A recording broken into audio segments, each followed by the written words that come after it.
السلام علیکم ورحمۃ اللہ وبرکاتہ۔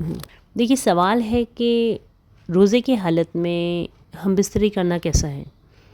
دیکھیے رمضان میں دن کے وقت مرد اور عورت پر صحبت کرنا یعنی سیکشول انٹرکورس کرنا حرام ہے۔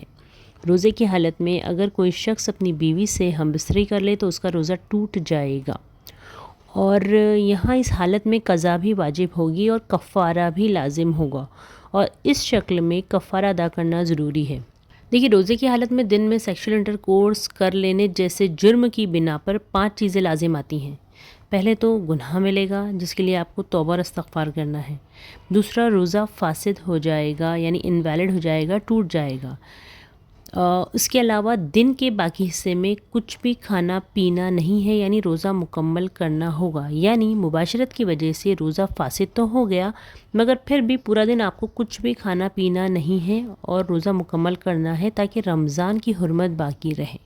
اس کے علاوہ قضا میں روزہ رکھنا واجب ہے، یعنی جس روزے کے دن یہ جرم آپ نے کیا اس دن کے روزے کی قضا آپ کو بعد میں پوری کرنی ہوگی۔ اس کے علاوہ کفارہ واجب ہو جاتا ہے۔ اب دیکھیے کفارہ کیا ہوگا، تو دیکھیے یہ ایک ترتیب ہے جسے آپ کو اپنی استطاعت کے مطابق ترتیب وار فالو کرنا ہوگا۔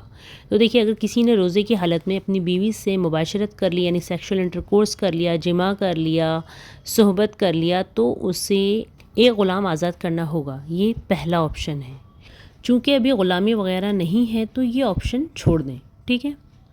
دوسرا آپشن یہ کہ 2 مہینے کے مسلسل روزے رکھنا ہوگے، یعنی 60 ڈیز روزے رکھنا ہوگے، اور جو اس کی بھی طاقت نہ رکھتا ہو وہ 60 مسکینوں کو کھانا کھلائے، یعنی 60 پور پیپل۔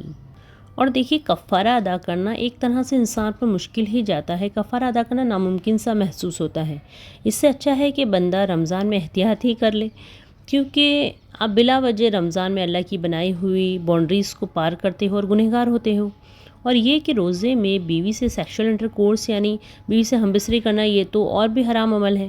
بلا وجہ آپ گنہگار بھی ہوئے، روزے کی قضا بھی پوری کرنا پڑتی ہے اور روزے کا کفارہ بھی ادا کرنا ہوتا ہے۔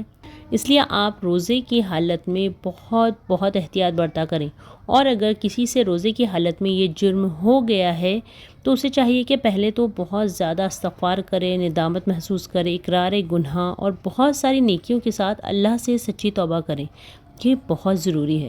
اس کے بعد اس روزے کی قضا کرے اور کفارہ ادا کرے۔ دیکھیے رمضان میں روزے کی حالت میں صحبت کرنا حرام ہے، بٹ رات میں آپ کو اجازت ہے، جیسا کہ قرآن میں آتا ہے کہ روزے کی راتوں میں اپنی بیویوں سے ملنا تمہارے لیے حلال کیا گیا ہے، وہ تمہارا لباس اور تم ان کا لباس ہو۔ تمہاری پوشیدہ خیانتوں کا اللہ تعالیٰ کو علم ہے، اس نے تمہاری توبہ قبول فرما کر تم سے درگزر فرما دیا۔ اب تمہیں ان سے مباشرت اور اللہ تعالیٰ کی طرف سے لکھی ہوئی چیز کو تلاش کرنے کی اجازت ہے۔ تم کھاتے پیتے رہو یہاں تک کہ صبح کا سفید دھاگا سیاہ دھاگے سے ظاہر ہو جائے، پھر رات تک روزے کو پورا کرو۔ تو یہ آیت سے پتہ چلتا ہے کہ رمضان میں رات کو فجر تک کھایا پیا اور جماع کیا جا سکتا ہے، پھر جماع کے بعد غسل کرنا اور پھر نماز فجر پڑھنا فرض و واجب ہے۔ جزاک اللہ خیراً کثیرا۔